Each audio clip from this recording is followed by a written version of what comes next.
Okay, well, thanks for coming tonight. We'll go ahead and call this meeting to order.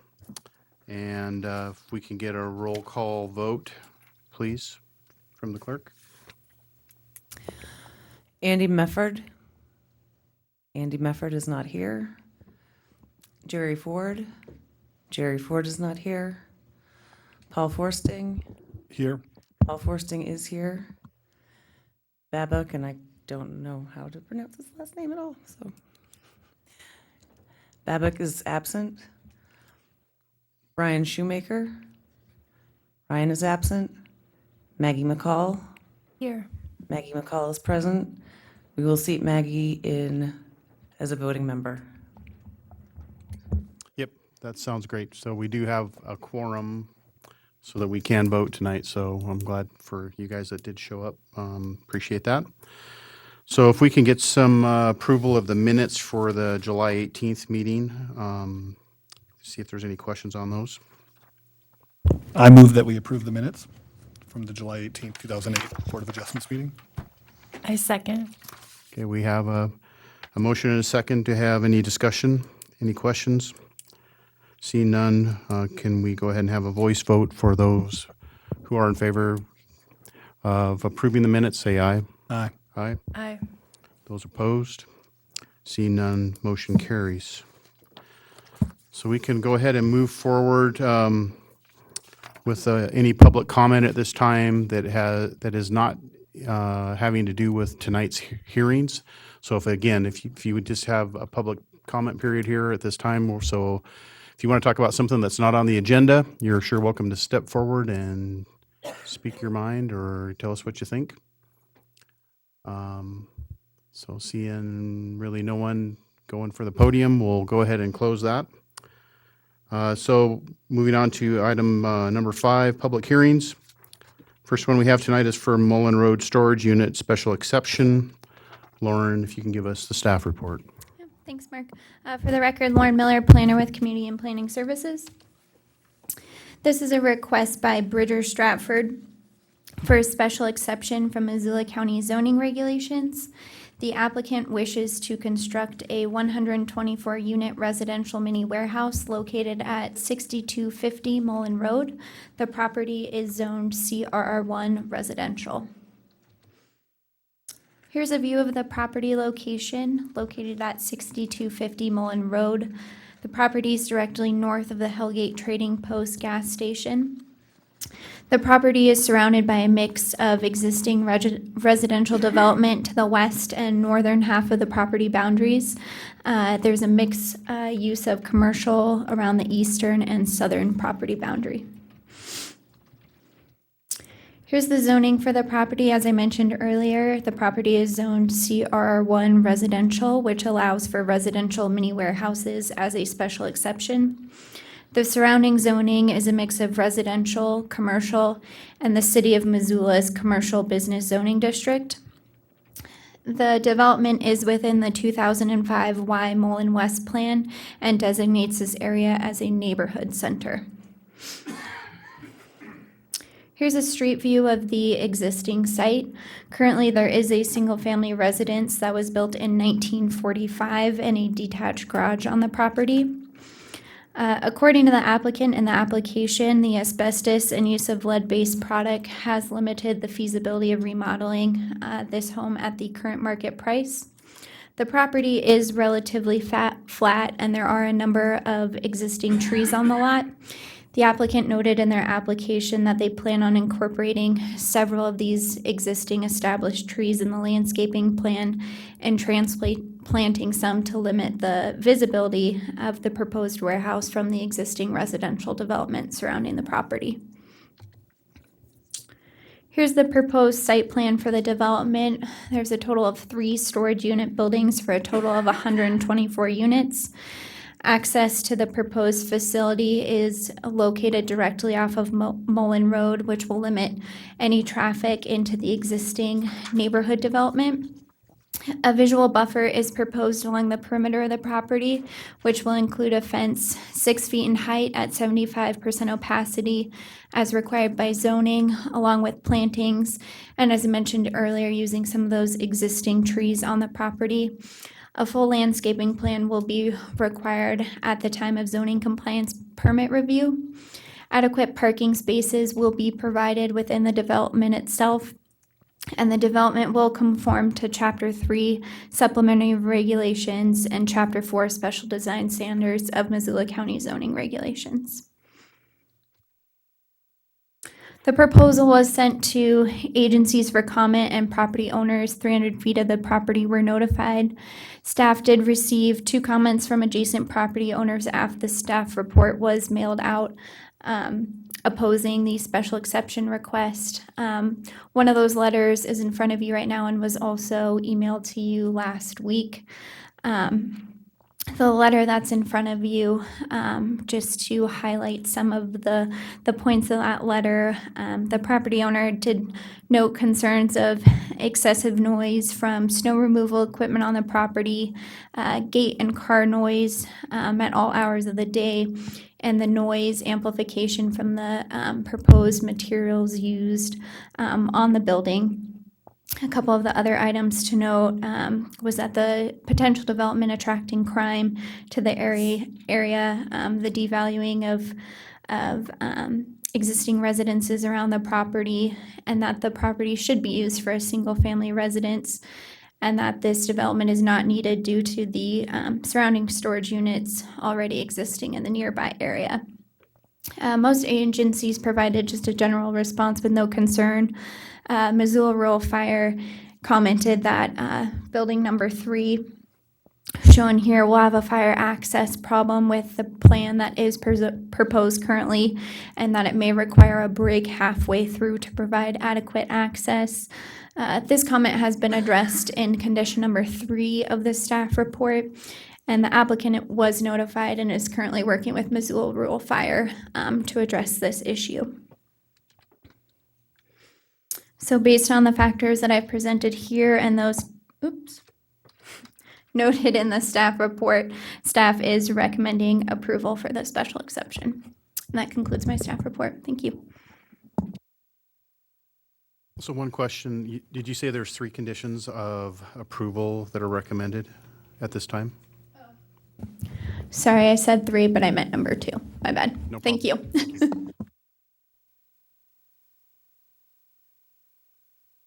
So at this time, we would ask Bridger, you can come and speak to the project, or your representative, and tell us a little bit about, the project, and maybe if you can, address any of the concerns that have been put forward, if you have those. And if you just push the button, the green light should come on. Yeah, Okay. there you go. Great. So we live past this property about 10 miles, 8 miles past this property, so we drive by it every day, and saw it as an opportunity to, once we researched what the property had to offer, we saw that it was a possibility for residential mini warehouses, and of course that requires a special exception in order to do that. Clearly, I'm a general contractor and have lived in Missoula my whole life, and it's difficult to see properties get either cut up or subdivided for more housing. Even though I'm a general contractor, it's still hard to see land being utilized that way in certain situations. In this situation, the more that we dug into this property, I feel like the location lends itself fairly well to the residential plan in terms of providing a service to future developments also. So well, I completely understand where any concern would come from for devaluation of property. These are all really common concerns that I think I would have if I were in the same situation. I think that specifically to this property, that is unique to it is as Missoula develops further beyond this property, it just became more and more logical that this would be a great solution for storage needs in Missoula going that direction. Shindig Drive, 44 Ranch is on phase 9 of their development, and they have 24 phases scheduled. So Shindig is one road away. We also felt compelled that with the amount of apartment complexes that are being built and are going to continue to be built around Super Walmart, that that would help traffic from going into the city of Missoula and would direct traffic away from the city of Missoula as a possibility for a rental location. So that was another thing that from a business perspective made sense to us, the future growth moving that direction and the amount of apartment complexes that are continually being built west of Reserve Street. As far as any other uses for the property, I think that at a $300,000 price point for this particular property, I think the commercial zoning of it drives the price up. To mitigate the lead and asbestos, you're looking at around $40,000, which puts the price point at about $340,000 if you were to purchase the house before you even begin to remodel it. So I think that the only other options that are viable from a commercial standpoint that the exceptions allow for are a daycare, which there is a daycare that's fairly close on Shindig, and a nursing facility, both of which I think would generate a significant amount of noise with regards to snow removal or any day-to-day normal activity. So that, is there anything else, Shayna, that you can think of? The thought that's been put in to keep the existing trees. Yeah. So, and that is right, sorry. So in the design phase of coming up with a solution that we really looked at the neighborhood to the west and to the north. And from the west perspective of the residential setting, we redesigned the layout of the buildings to really try and block that view to those homeowners so that they wouldn't see any traffic or be affected by that. And trying to really maintain the trees that are on the property as much as possible on that setback to the west was a big priority for us to try and limit the impact. The other struggle with trying to fit the special exception regulations is creating a residential environment or a residential feel for this particular storage unit, which innately drives the cost up. I mean, I think in this situation, if it were to be developed for residential storage units, there are not a lot of commercial land options viable in close proximity to this property, price-wise. So the challenge is difficult in trying to maintain the landscape for a residential setting and respecting that neighborhood around there.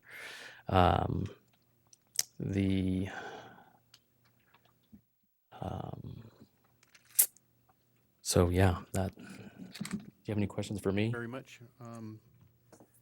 We'll go ahead and see if there's any questions here. If we do, we'll call you back. Perfect, Appreciate great, thank you. Is it a proposed 24-hour day facility? That's a great question Excuse also. me, sir. I mean, if we can direct questions, or if you want to ask questions, you can come up to the podium and ask questions, and we can see if we can get you some answers. But Okay. again, those are things that we'd like to have on the record and have someone at the podium and using the mic so that we understand and that there could be good record of the meeting, okay? Appreciate that. Thank you. So that's fine, thank you. So at this time, we'll ask anyone else that would like to speak at this public hearing regarding this first item on our agenda, the Mullen Road storage unit, special exception. You're sure welcome to come up and speak. And what I would ask is that you please let us know who you are and maybe for the clerk's purposes, know what your last name is and how to spell it so that they know who is speaking so we can keep record, okay? All right, my name is Charlie. Last name is Nau, N-A-U. And I'm here to speak in opposition to the exception. I own the land due east. It's got the building on it. I'm building a new house on the property. And to look out my windows and see a huge damn complex of buildings compared to the mountains and the trees and stuff that we currently see, I think he talked about property devaluation. It's a killer, I mean, who wants to look out the window at something like that? I don't see the need for another unit like this being built. There's one across the street to the east of Hellgate Store. Up on the hill, a mile away, there's KPI, who's got a huge storage unit there, and they're not even full. Across the street from them, next to the fire hall, they're putting in an immense-sized storage unit there. I mean, how many storage units do you need in the course of a mile? And so, I mean, it just doesn't go to follow that we need a fourth one in that thing. He talked about traffic being diverted from downtown. We've got plenty of traffic out there as it is. We've got flashing lights for people across the street there by the store. Right where we are there's bus stops. And I don't know if you're familiar with Mullen Road, but it's like a freeway, all hours of the day. I think they put out a survey over 30,000 cars a day. And you add another commercial entity, it's only going to make matters worse.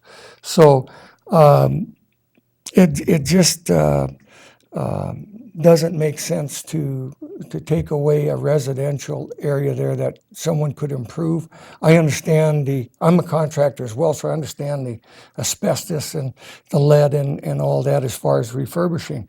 We looked at buying the place, and for what the price point is, it's just silly because of what work would be needed to be renovating the place, which we were talking of doing.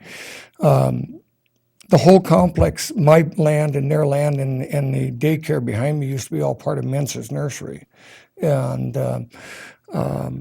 it is sad that it's denigrated into what it's become over there, but there's possibilities of things being fixed.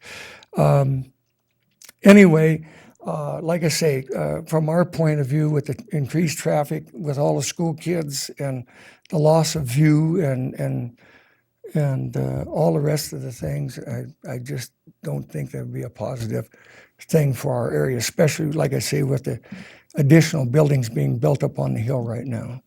You got anything to say, Ann? My name is Patricia, last name now also. The only thing that I would add is he addressed the property improvement to the west, so that it would be quieter on Mullen Trail.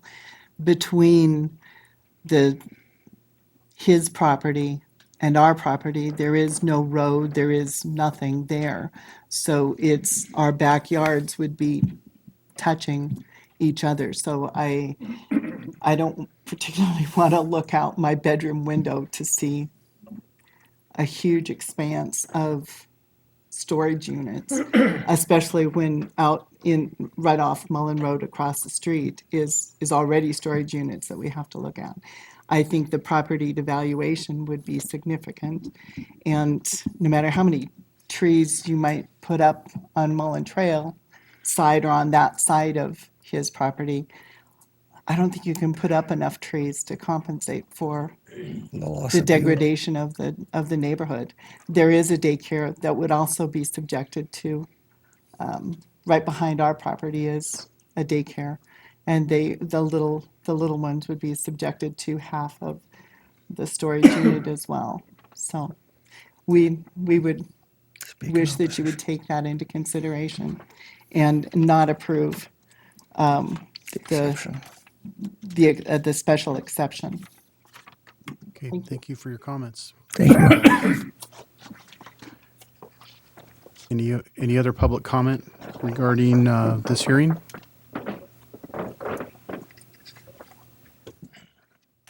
Hello, my name is Randy Johnson. I own property to the west on the same side of Mullen as the store. I'm against the storage units. for a number of reasons. One, I don't feel it fits in the neighborhood. I feel that if something commercial was to go in there, it ought to be in the form of like barber shop, something that the community right there would use, not something that's going to draw people from elsewhere into the area. There are storage sheds across the road. There's also, in the future proposal, there's a whole number of acres of industrial property that's going to be towards Highway 10, below the airport. It's already on the plat maps to be industrial in there. There'll be lots of room for any kind of warehousing that's needed. The apartments down on the end of Mullen and the condos and all that, they need to find a piece of property down there if they want to build warehouses. I don't, most of the people, I don't have any kind of specific amounts, but most of the people out on Mullen either have their own storage sheds or an area or a large enough house that they store everything. They don't need a residential storage area. And I would prefer that it was not allowed to go in there. So, that's it. Thank you, Mr. Johnson. Appreciate that. Any other comments? Okay, thank you. Yeah, my name is Charles Rogers, Rodgers. I live at 1620 Mullen Trail, which is the northwest corner of the property adjacent to it. And essentially, I agreed with most of the things Charlie said, the other Charlie. And Scott's letter, I did review it. He's my neighbor to the north. And I just wanted to add to theirs, I'm against the storage unit. And I think it'll really detract from the rural nature of our neighborhood. That really attracted me to that area. That's why I moved there. You know, you're there, and then I'm gonna have a bunch of commercial warehouses in my backyard. Well, I hate to be one of these guys, but not in my backyard. So, and also I think it'll increase the traffic in and out of Mullen Road. Those guys down at the end by Super Walmart, I don't want them driving down to getting their storage shed. We have enough traffic on Mullen Road. That's all I want to say. Okay, thank you very much. Any other public comment? My name is Scott Provost, Provost. You have my letter there. I just wanted to add, I don't know if you can bring back up the map at all. No, of the houses around kind of thing. No, like the main, that kind of. Yeah, so, you know, you can see Mullen Trail here. I'm at 1630 Mullen Trail, so I'm the fourth one in. That's right there. Yep. And right where her mouse is about where my house is. My house doesn't sit at the front of the property. It sits about a third back, and so does Marty's, and so does Charlie's. And my master bedroom's on the second floor. It faces that direction. So at night, that's all, anytime, it's just, we're subject to a lot more noise from there than even the map shows. It's going to be a lot of traffic. 122 units is a significant commercial, storage unit. That's a lot of units. And then that snow removal is all going to be back there on that back corner. And so when they're tearing through there with the front end loader, that's all we're going to hear is that noise from the snow removal. And then it's just, I agree with everybody else here that it's just going to really detract from, it's going to basically be a 120 unit storage facility in my backyard. There's no other way to do it, to look at it. So I think it'll take the value of my property and lower it compared to even someone across the street with a similar with a similar house, my property is gonna be less valuable just by having that in my backyard. So that's all and I was, again, worried about I'm assuming it's gonna be like all the storage units made out of tin, so it's just gonna be, the one across the street is wood. It's a small unit, and it's made out of wood, and it's got a shingle roof, so it kind of blends in a little bit. So if it's like any storage unit that I've seen lately, it's going to be a tin. It might be colored brown, but it's going to be a loud. That tin's going to echo all the noise, and then not only the noise from the unit, but now you've kind of got an echo from Mullen Road just shooting back through our property. So I'm just a little worried about it. So I'm obviously against the variance. So thanks. Thank you, Mr. Provost. Any other comments? My name is Terrence now. I live across the street at 6125 Mullen Road, which is back behind the store over there. When I'm getting up to go to work in the morning and as well as coming home at night, it's very hard to get onto Mullen Road either way you're going. And then at night, when you're coming home, the line is already backed way up on, if you're coming from Reserve Street or Mullen Road to the east side of Reserve Street, trying to get westward on Mullen Road to come home in the evening. It's already very jammed. It takes a long time to get across Reserve Street on Mullen or to turn off of Reserve Street onto Mullen. And I think, building that many storage units out there brings that many more cars out that way, especially in the evening. I've noticed at the storage unit that's in front of my house already, it seems like the evenings are the time when a lot of people are accessing their storage units, and that just adds to the congestion that's already on Mullen Road as it is. So I would speak again in opposition with all the other landowners that have spoken so far, and I just don't see the need for it either, seeing as how there's storage units next to or across the street from the proposed one and up on the hill, as well as just across Mullen Road behind Daly's meat plant down there. There's a very large storage unit facility there. I just don't understand why we need more. They just built another big complex out towards past the mill on Frenchtown for, that's closer than coming to the one by the proposed one by the little store for the people that live out further out Mullen Road. So I just don't think we need any more traffic, and it's hard enough to get home as it is. So thank you. Thank you for your comments. Any more comments on this hearing? Okay. If it's okay, I would like to ask Bridger a couple of questions. I would encourage other folks on the board to take the time to do the same if they have any. But I guess some of the questions that have come up is there was a question about the operating hours for the facility, and do you have a set hours that you're going to be operating? Sure. So that can be cleared up. So I think the fear innately is that these units would be accessed multiple times throughout the day. And I think that's going to be true from the beginning. Once the units are full, I don't think that's going to be as much of an issue in terms of daily interactions that people are going to see. I did want to clarify one other point. The storage units across the street are not publicly marketed. I couldn't find a telephone number or name.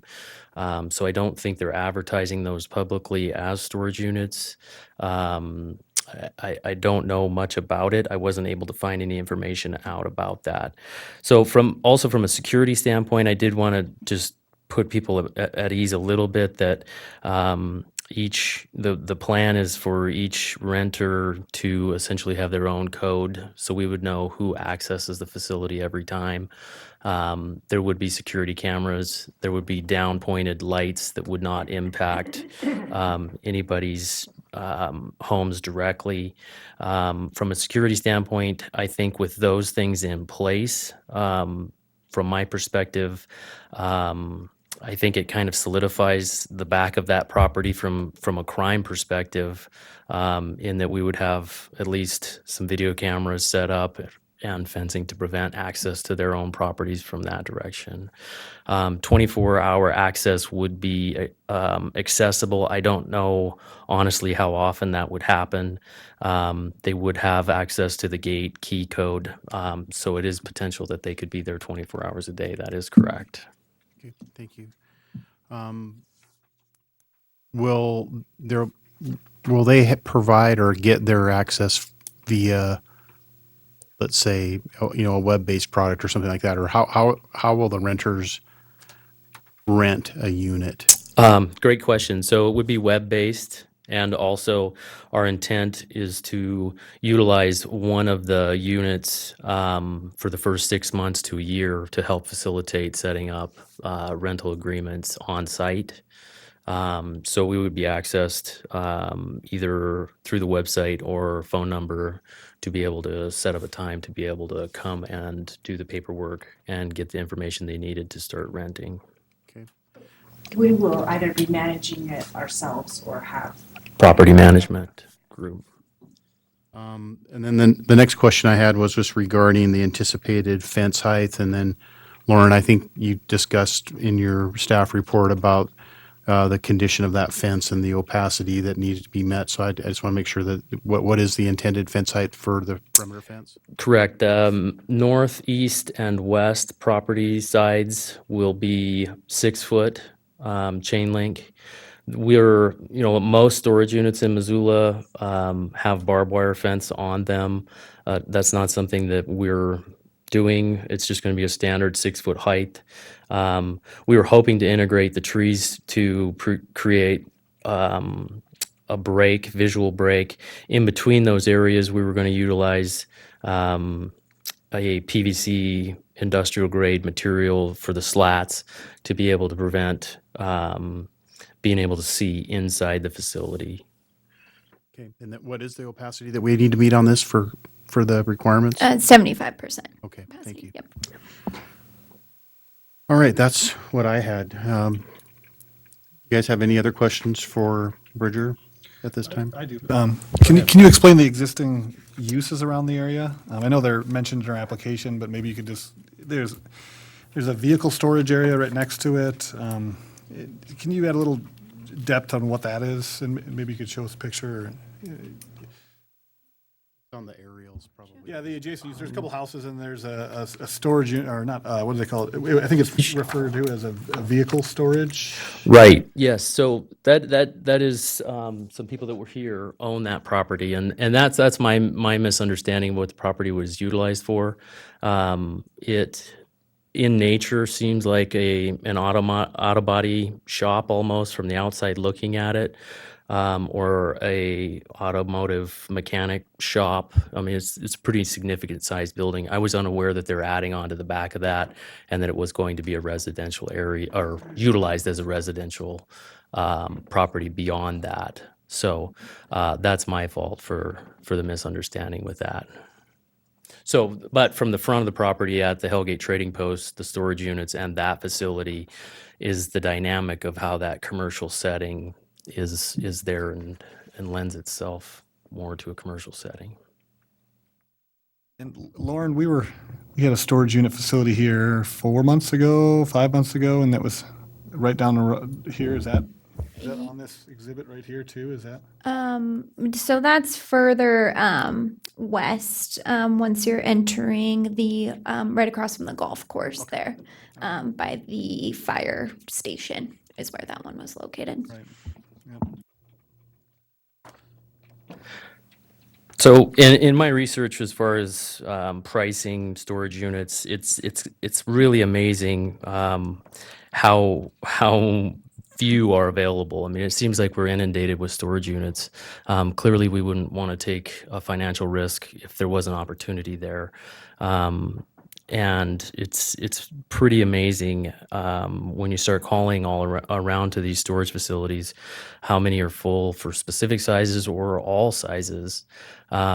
And Missoula, with its growth of around, I believe, 2,000 people per year, and the amount of apartment complexes that are going in, it's pretty amazing how there is a continued need and a continued demand for storage units. Nationwide, 1 in 10 households have a storage unit, which I thought was a pretty interesting statistic. We primarily build homes in the 44 Ranch subdivision, and those lots are not big enough for a shed. Those 9 phases that are in there, unless they're a corner lot, they're really limited in terms of what they can have in that specific subdivision. So in our homes, we actually build a ladder access into the garage to allow for more storage. So further west, I think that's true. I think the lots are a little bit bigger in size, and that there is more storage ability there. Pleasant View also has very small lots, and the future 13 or 14 44 Ranch phases are going to be similar size. So from a demand perspective, I think locally there will be a lot of demand. We're not basing our business model primarily on those apartment complexes near Super Walmart. It was mostly the argument that at least it would slow some of that traffic down into the city of Missoula. Thank you, Mr. Stratford. Any other questions? Maggie? Bobak? Okay, thank you very much. Yeah, and to note, so that blue coloring on the zoning is the city of Missoula zoning. So we're kind of in a weird spot here where we're kind of dotted with city of Missoula and county zoning as well, just to. And do you know what that zoning would permit?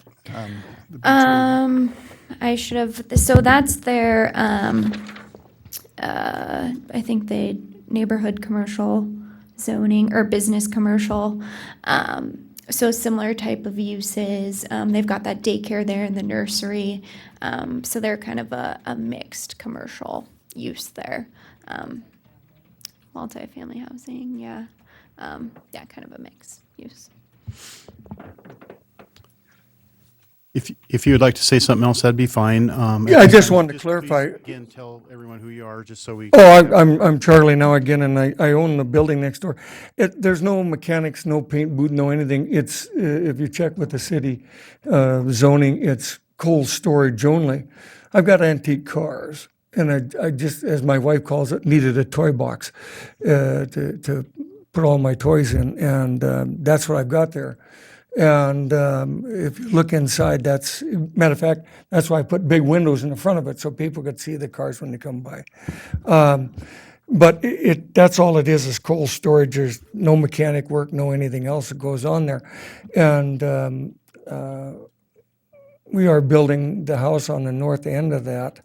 But ours is zoned as residential. It's not a commercial building. It's not a commercial property. And you want to check with zoning or whatever, you can find that out. But he mentions he's going to build chain link fence around that. I don't know how he can do that, because when I built mine, they gave me 2 choices, wood or vinyl. And if you look, I've got vinyl around mine. I didn't want wood because you're out there playing with it all the time with stain. But so I don't know, maybe the regulations are different on that. But anyway, I just wanted to clarify that it's just cold storage. You bet. Thank you for the clarification. So, Lauren, can you just go ahead and reiterate that again? The adjoining blue properties that we see here are city zoned. Correct. Yep. And then even further where you see this, it's kind of off the screen, but this R40 and R20, that's all city as well. So like I said, we're kind of dotted here with city and county zoning. So kind of a big mixture of all different kinds of zonings from 2 different jurisdictions. Okay, that sounds great. All right, so if I want to go ahead and close the public hearing unless I hear anyone else who wants to speak at this time, and then we'll take it under deliberations at this time. So, yes, sir.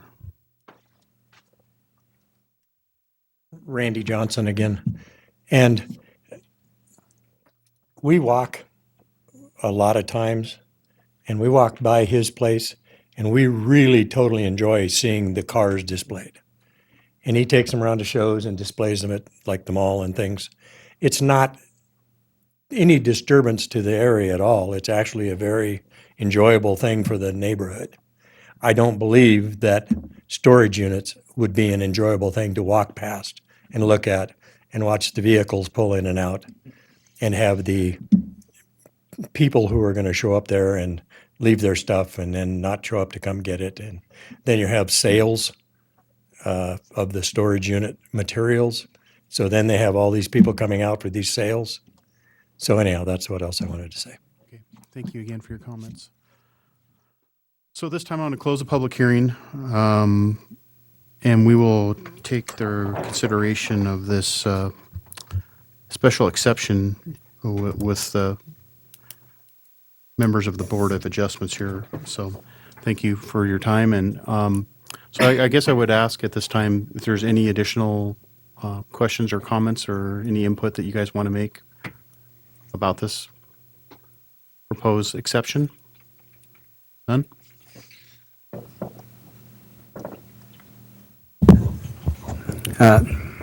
Yeah, I'm looking at the staff report and specifically the criteria, and I realize the staff's findings and so forth, but upon hearing the comment from the neighbors, I'm wondering, to the extent this would serve the surrounding properties and the nearby properties in terms of the impact to them and not adversely affecting them.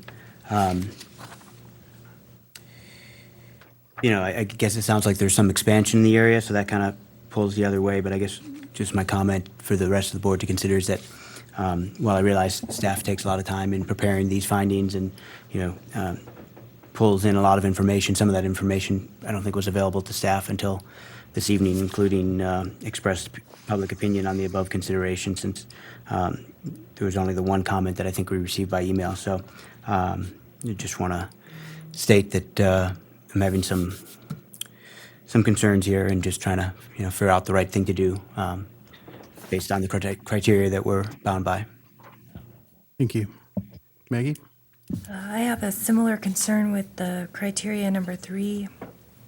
The use sought would enhance and promote the development, and the plan designates this area as a neighborhood center, which defines uses that should be oriented towards serving the needs of that residential area. I guess I have some question about how much this storage unit would serve the needs of the residential area.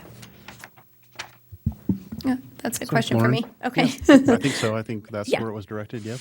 Yeah, so in terms of, pulling these from the staff report, obviously the information we have, we don't know what the, existing residential neighborhood has for their storage needs. So we're going to be looking at this as a facility to, help residents. It's not some,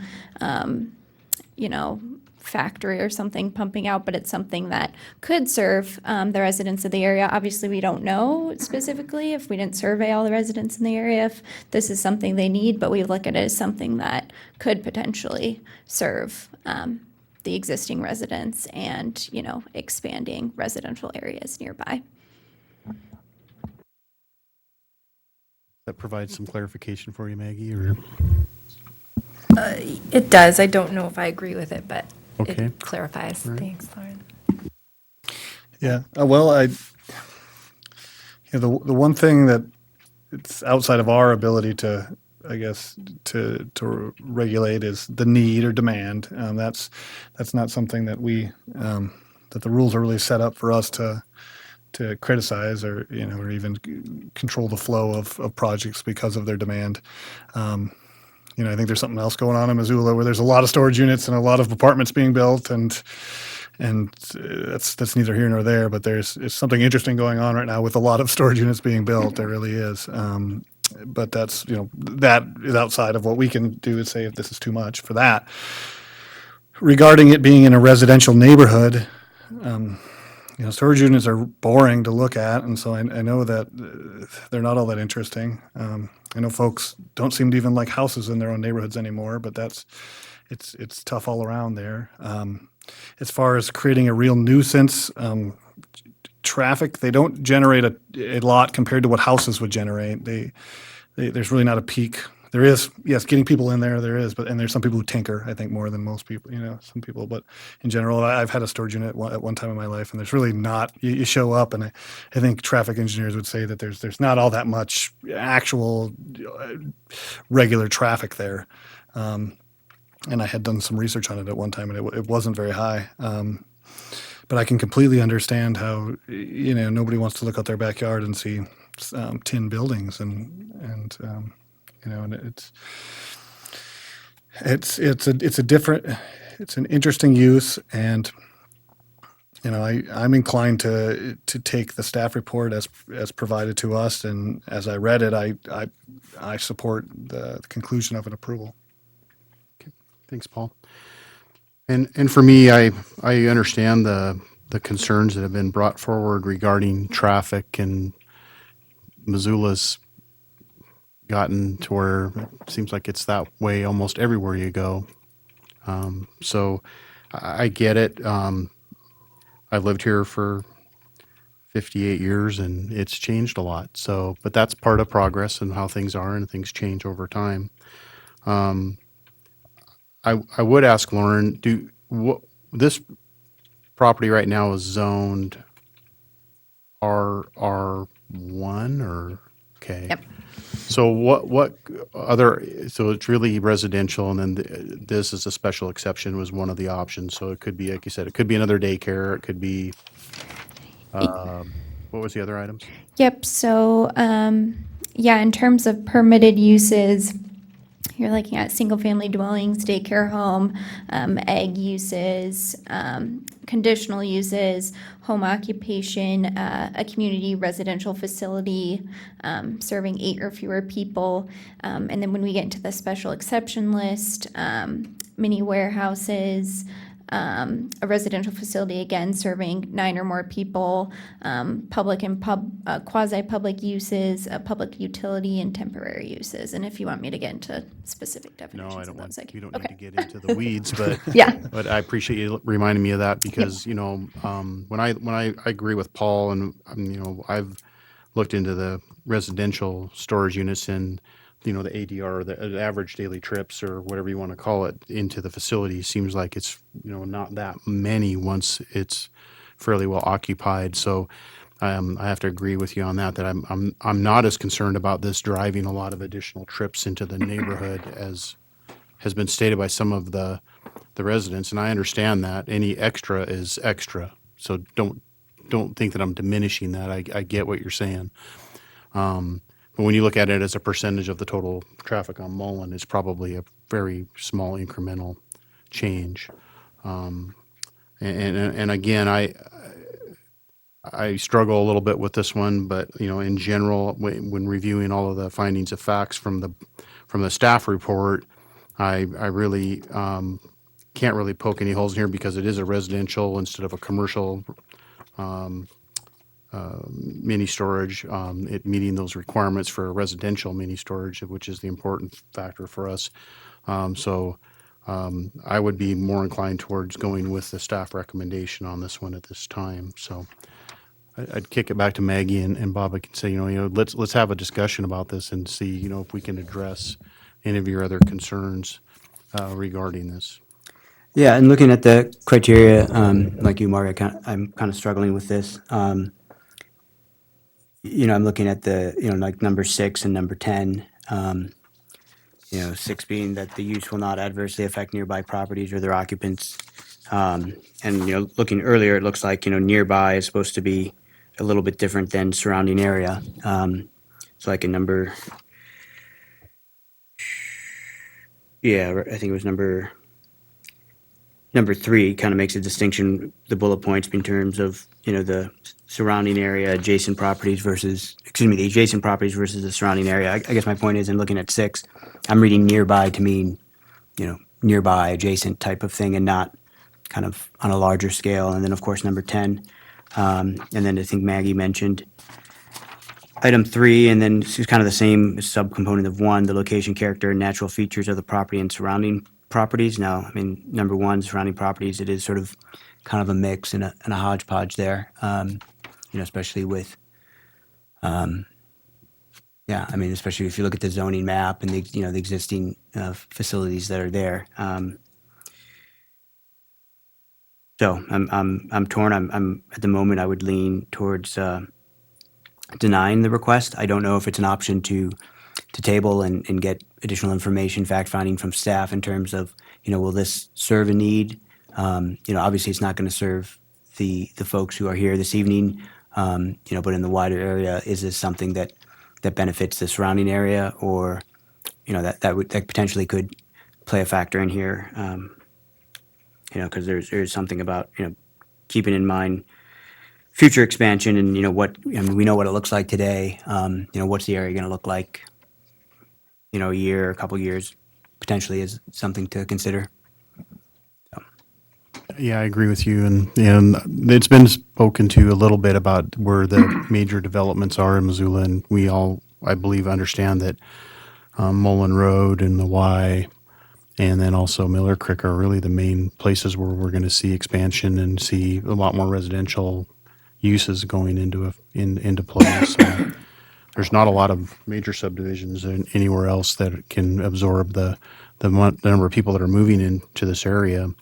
So it's hard to determine for me sitting here what is the need for that local area sometime into the future. And then that's why we rely on staff to make those assessments, because they're more aware of the growth patterns and other things that are going on moving forward for the community. That'd be my only input on that question. I have the same concerns as Babak. Specifically, I don't see how it meets the comprehensive plan, the Mullen West comprehensive plan. I guess would be my main So concern. specifically, what portion of the comp plan do you think we're not meeting so that can be addressed? So it specifies that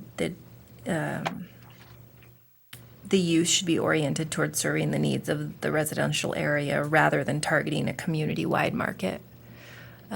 So the contractor, I'm sorry, I forgot your name, spoke about, keeping traffic from going into Missoula. But I didn't hear anyone today expressing the need for storage. And there is ample amount of storage facilities in that area. So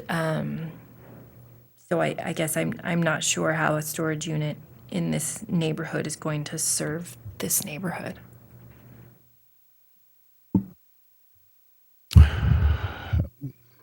Again, Lauren, do you have anything to speak of with regard to that question? Yeah, I mean, kind of what Paul spoke about earlier. We don't, really have the capacity to assess directly, the space needs that people have around there. Like I said, we just view it as something that could potentially serve the residents around the area, in a broad term. And like I said, with the development that's going in with 44 Ranch, this is something that could serve those people as well. So would that be considered, is that in this Mullen West comprehensive plan? That expansion? Yeah. I believe it's discussed in the plan. It is a little bit older plan, a little bit outdated. Obviously, our land use plans are being updated currently. But that neighborhood center designation, like what's said in there is to serve the needs of the residents in that area specifically. So that could be, future expansion or, current residents in the neighborhood. Is what that highlights, rather than, people community-wide being, across town. They've got their facilities on that end of town, so serving people in the immediate vicinity of the area. Okay, so There's already 3. 4, counting the one by Kaylee's Meats. Again, the public part of the hearing is closed, so sorry if you can keep your comments down, that would be helpful. We're just trying to address the concerns for seeing if this can get to a motion at this time, okay? Sorry, so I just didn't understand the development that you refer to as the Ranch 44, is that? 44 Ranch, yep. 44 Ranch? Yep. That is in the nearby neighborhood? How So close is that's that? to the north. You have it in the application, there's an aerial. What was that? Sorry. Oh, I think in the application, there's an aerial shot that shows its location. Yeah, I don't have that up on Oh. the screen, but yeah, you guys, I think, have it in front of you. This board will never be in a position, nor will the county planning office, I hope, be in a position to say, oh, there's 4 McDonald's, there'll be no more McDonald's in this area. There's 2 Burger Kings, there's no more Burger Kings in the area. That's all left up to private business owners to make those decisions. Yeah, Paul's correct, and yeah, and like you said, it's kind of been an interesting time where we've had all these storage unit facilities coming forward, and like Paul's saying, we can't say, oh no, we've capped our limit on storage unit facilities. That's not anything we're up to have the capacity to decide, I guess. Yeah, So- I'm certainly not trying to do that. I just was trying to make sure that we were meeting all the criteria. Definitely. Thanks, Meg. Follow-up question there for staff. If we, and I think we've talked about this before in a different application, but if there is a vote and the request is denied, the applicant can come back and, if there's additional information that would potentially address these criteria, I mean, they'd have to, I guess there's the fee involved, but there's nothing that prohibits the applicant from coming back again. Well, if it's denied, then they have to start the application over. Correct, they'd have to start again, yeah. Okay. Yeah. So that is different. I mean, and that is, some time to do that, so, Yeah. obviously. When I read the application and I read the staff report, it's my understanding of the rules is that these residential these mini warehouses are acceptable if they address the review criteria. When I read the review criteria, when we talk about we're looking for things, in my opinion, that nuisances that would cause a danger, incompatibility with residential uses. It's been my experience that there's residential uses and storage units all across our country. It may not be the most favorable situation. I think people prefer a golf course or a park or even a nice house there. But it's not always the case what happens. And so when they appear to be compatible. They're like I said earlier, they're boring. I wouldn't appreciate looking out my back window and seeing one. And so I can understand the concern with something, that type of shift in use. But, when we do look at the criteria, that's my understanding of the task is to see, is the buffer that's provided here sufficient between this use and the residential use? Because that's a provision that's kicked in when you see it. I think they've done a good job with the buffer. I like that they're going to be using the existing vegetation as best as they can. And so again, although it's not maybe, the most beautiful thing at the end of the day, it has some provisions in there to mitigate the visual impact. Yeah, and just to kind of with other, I guess, developments that we've seen in recent board, people have been requesting variance requests, and this is one where we're not seeing any variances, so they will meet, the intent of zoning that's put in place with the project. There's not going to be any, variances to a visual buffer or fencing or anything like that. Just to make note of that. Yeah, and just, Paul, to follow up on your comments, I mean, I agree, we're not in the situation we don't write the zoning for this area. I mean, it's a permitted use with, the special exception. It's not a variance. But so, I mean, I guess the people who came up in the county commissioners when they approved the zoning designations in their wisdom, whether, right or wrong, they came to the conclusion that this was sort of compatible with the neighborhood. And, we're not going to put a cap. It's not our job. If the county wants to put a cap on certain businesses, I guess they can try and probably get sued. I'm not sure. But I agree that's not our role. It's still a conflict here. I'm torn. I'm inclined and thinking about what Mark said. If it was denied today, a new application, I know that's a lot of work. I don't know if tabling it and allowing the applicant to provide some additional information about the surrounding area so we can address those concerns, or any of the immediate adjacent neighbor, owners, if, they're, anyone in the public, provide a little bit more information, instead of, speculating, yeah, I know there's new developments here, a lot of new developments, like the student housing one, they have like bicycle facilities and ski lockers, and, I don't know what's going in there. I don't want to speculate, but I do know just general knowledge that some of the newer places, not all, of course, they do try and provide some of these extra amenities that you might not find in an older development, just to market themselves, in addition to just marketing themselves as new. So, as I mentioned earlier, if we had the vote today, I would vote against, but, in fairness to everyone who's here, maybe a little bit more information, and whether that's tabling it or we could try and vote. I think if we're deadlocked, it would be the equivalent of a table. So maybe that has some value, but I'll see what others think.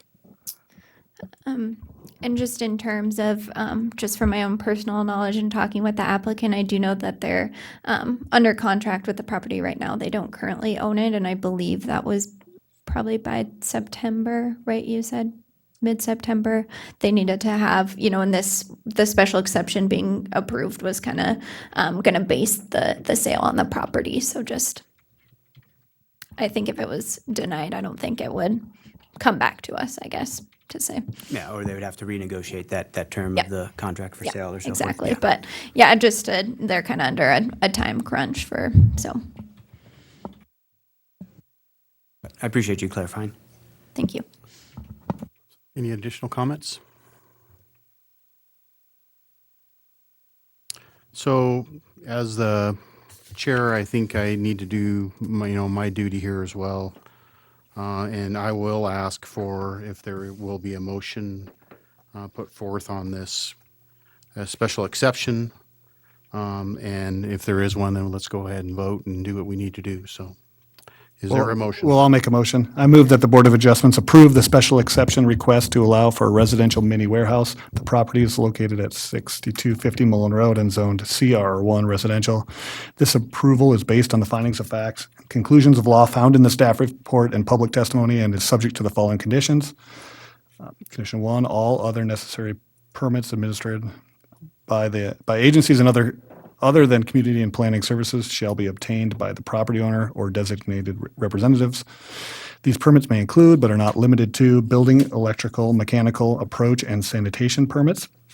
And number 2, the mini warehouse buildings shall be redesigned to provide full fire apparatus access, subject to review and approval by Missoula Rural Fire.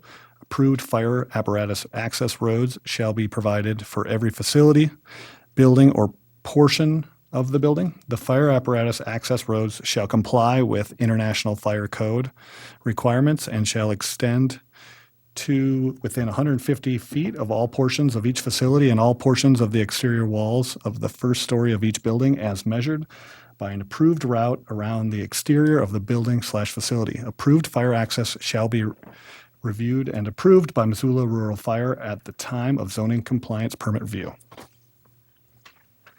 So we have a motion at this time. Thanks, Paul. Yeah.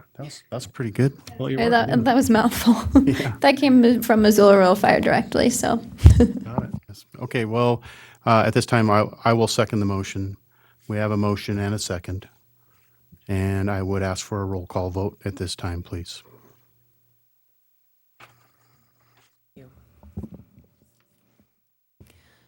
Paul Forsting, Yes. Babbitt, No. Maggie McCall, No. Mark Kobos. Yes. So we do have a tie. A tie vote at this point would, from our, my understanding of our bylaws, would mean that this is not unapproved and it is not approved. There's not been a determination made on the status of this hearing at this time. And by the standard rules that we have, that this would come up at the next meeting in September. So can I get a date on when the September meeting will be? Yes. Do you have a calendar Oh, sorry. I don't, what will it be? It's the third Wednesday, right? Yep.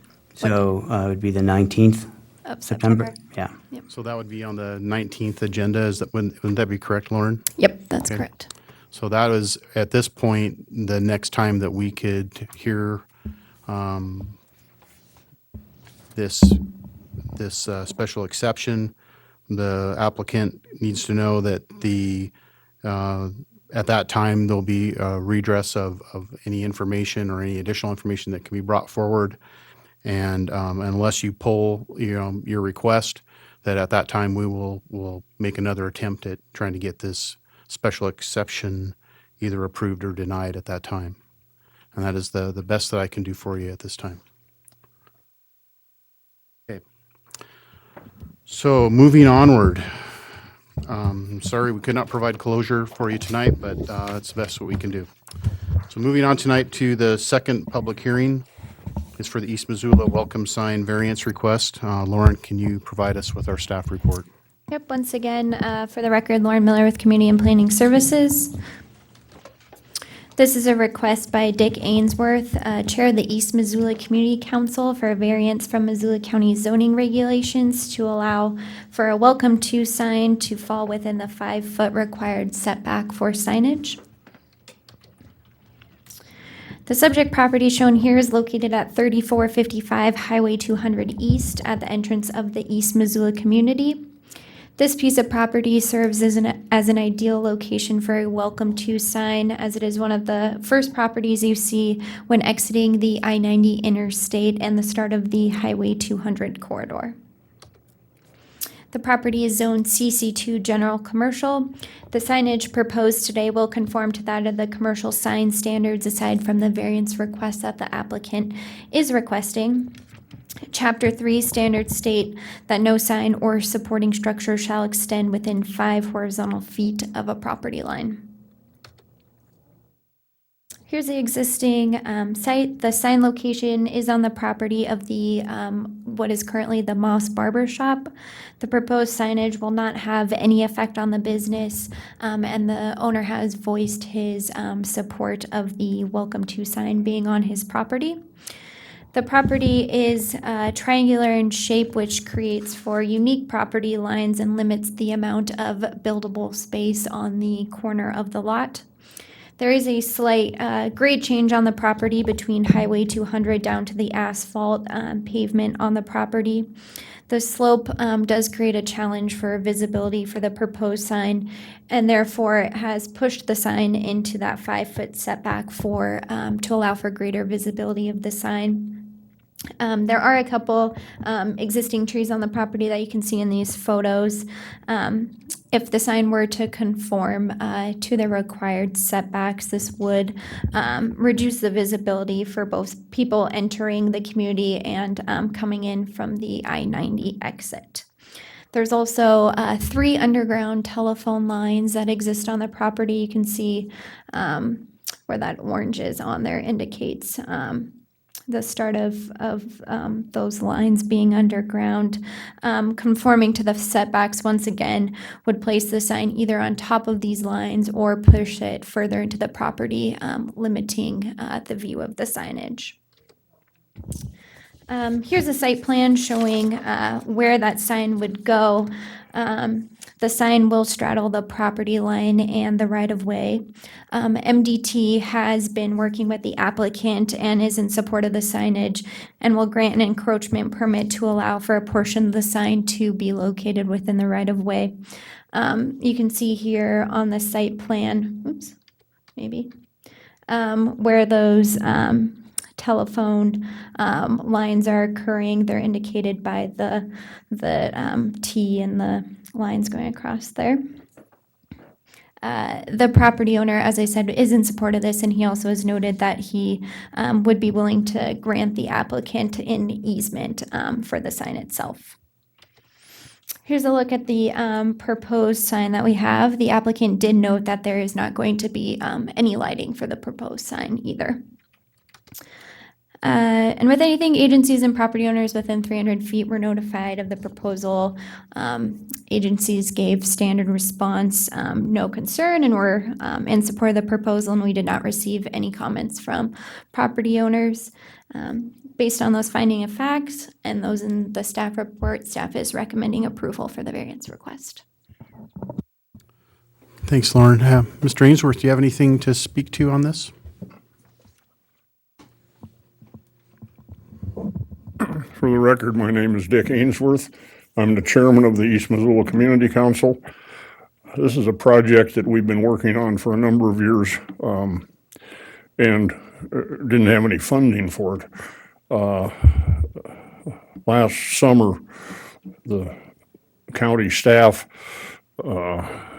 and we were able to obtain a community planning grant from ARP, which I didn't even know they did grants like that, but they did. And we did a planning demonstration in the middle of the community in the Ole's parking lot last fall. And we wound up with some money left over, and we were going to send it back to them. And we said, hey, could we use that for a sign? And they got hold of ARP, and they said, well, yeah, you can, but you got to spend it all by the end of the year. This was last year.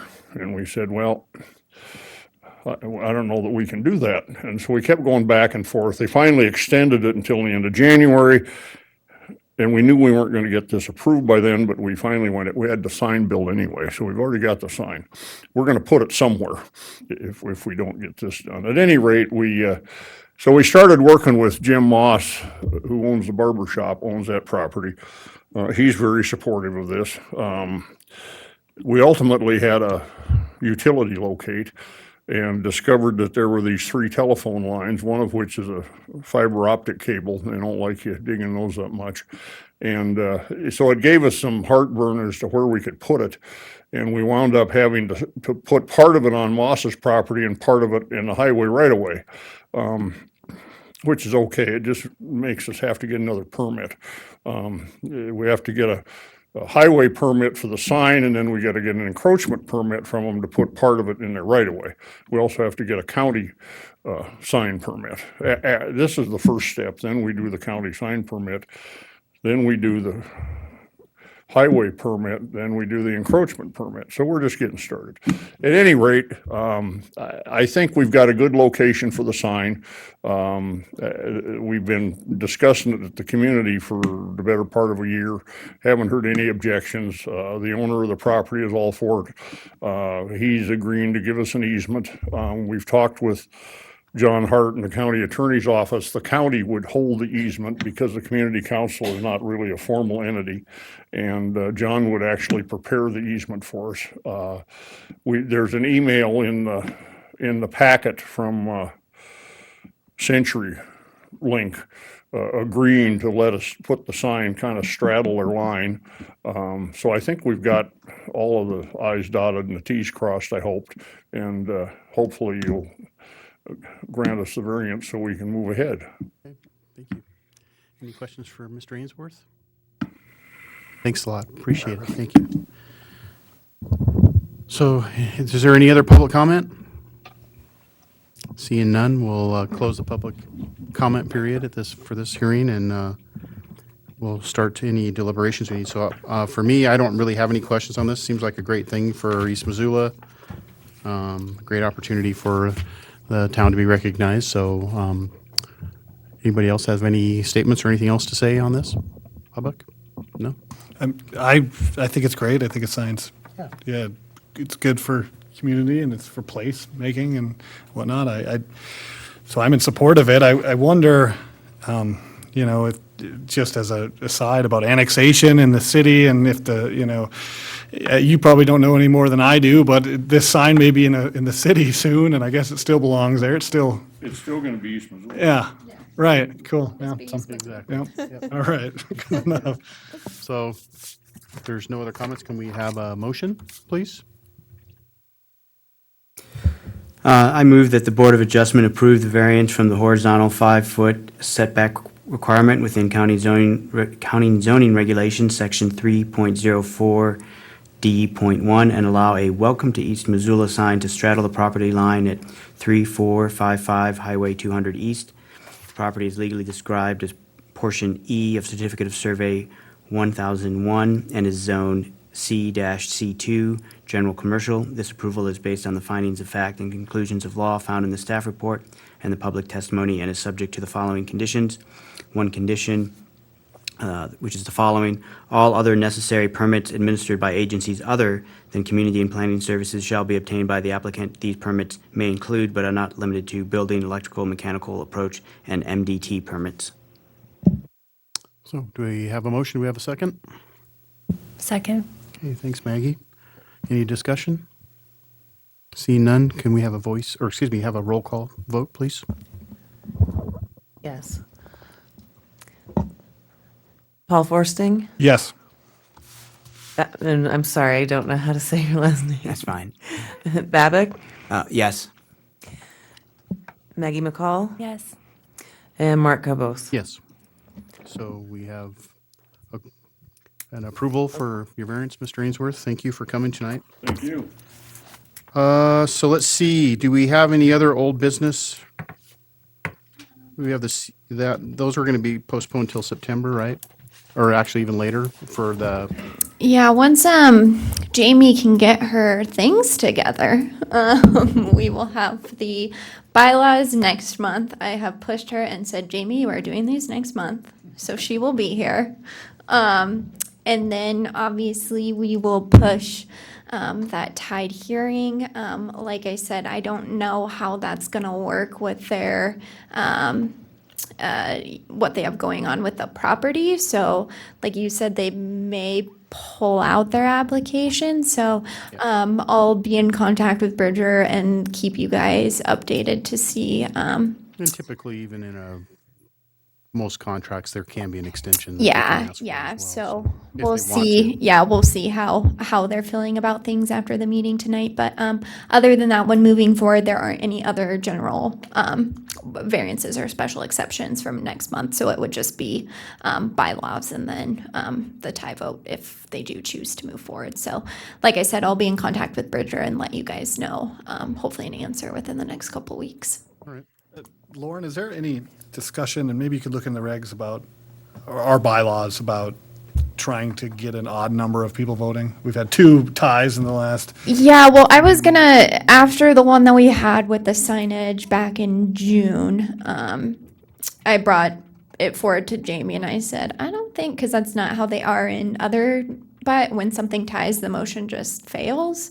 So I brought it forward to Jamie as maybe an idea bringing to you guys for, Well, I think that situation and this one tonight, both, are these all regular members at this point? yeah. Okay. Because like what happened in the previous one for the signage is we had a late entry and we had a non-regular member Voting. approved the Yeah, vote, and because then they you, ended up voting on a deal, which caused part of the yeah, tie vote. So yeah, because I you think had, right, and that's yeah. my fault because I showed up late that Yeah. night because I got hung Yeah. up in a Yeah. traffic accident. But the fact of the matter is we have to pay more attention to that situation so that we don't create that for ourselves. So if we have a non-regular member that is seated, voting, yeah. we may have to unseat them if in fact we have a regular voting member that Yeah. comes in. Is that Yeah. how that should have been handled? Yeah. Okay. Yep. I just want to make I sure think you're correct, yeah. there's clarity in my mind because Yeah. we, as a chair, gets a little- sometimes I lose sight of that kind of thing, Yeah, and I totally. didn't even pay attention Yeah. to it. But I went back and looked at the record, and it looked like we had done that. Yeah, I think so. unfortunately. Yeah. But like I said, maybe it's something you guys could discuss in your bylaws with the tie voting. I don't know how often that's happened in the past with the movie, but anyways, maybe something that Yeah. could be. No, I just think that considered. we that's going to happen from time to time. Most of the Yeah. time, we've had odd numbers, so it's not a big thing. But Yeah. yep. Yeah. And just to clarify, you said most other boards, if it's a tie, it's this. Yeah. Motion just fails. So. Yeah, I don't know where I come down on that. I guess we Yeah, could and that's discuss. tough too because then it doesn't provide you an opportunity to, maybe get more information or some clarity instead of, yeah, it's kind of tough. So, but yeah, hopefully between now and then, I guess either if you guys have more questions for me and I can do more, I mean, I guess I would leave some time, to get some more clarification on things. So, And for me on that, I just felt I had an obligation as chair to try and get it to closure one way or the other and see what we would do. So I felt it was necessary to at least ask for a vote for the sake of the applicant, see where the chips fall, and then see where it goes from there. So I didn't think that it was going to change from where we were. So I hope that you can understand that position. Yeah, no, I think it was good to get a vote and, make the record, and, if they want to pursue it some more, they can, they have time. I mean, it's unfortunate that their buy-sell has a date that's sounds like between now and the next meeting, but like you said, I mean, that could always be negotiated, and that's not something, we didn't create that particular issue, yeah. So, Doesn't sound like anyone's gonna. Not for the current price, huh? Yeah. Yeah, I don't know. It's a tough time. Like you said, Paul, it's bizarre that we have these, like, what, number 3 or number 4 storage unit coming to the board. And it's like, my God, how many of these are we going to approve? But like you said, we don't have the capacity to say, nope, no more storage units. We've reached max limit in Missoula County. I wish I could do that, but I'm glad you mentioned that. Storage unit problem. Just No, I'm glad you mentioned that, though, and I don't know if it's worth, as as the board and Mark as chair, just giving a notice to the county commissioners. Like I said earlier, like we're not in the county commissioners, whether you agree or disagree, they believe that in some percentage of situations that a residential, that includes storage units and Storage the units. fact that, yeah.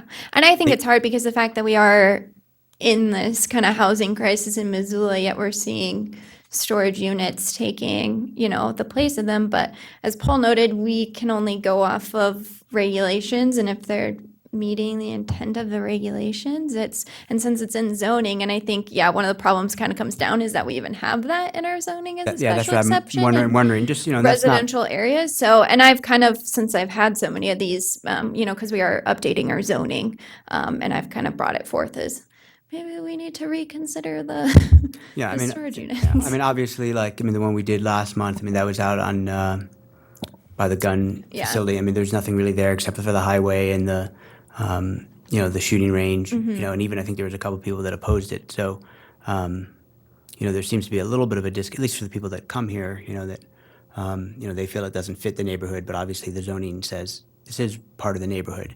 I'm not in the position to change the zoning, and I'm not going to recommend that they change it or not change it, but just, maybe they want to look into it. Well, I believe the part of the reason why they approve these to be used in a residential area as a special exception is to address exactly what some of the or not the applicant, but some of the folks that were not wanting it in their neighborhood. It was to try and get those closer to the neighborhood so there isn't as many traffic motions for people driving from their house clean to across town in order to get to one, or on the outskirts of town to get to one.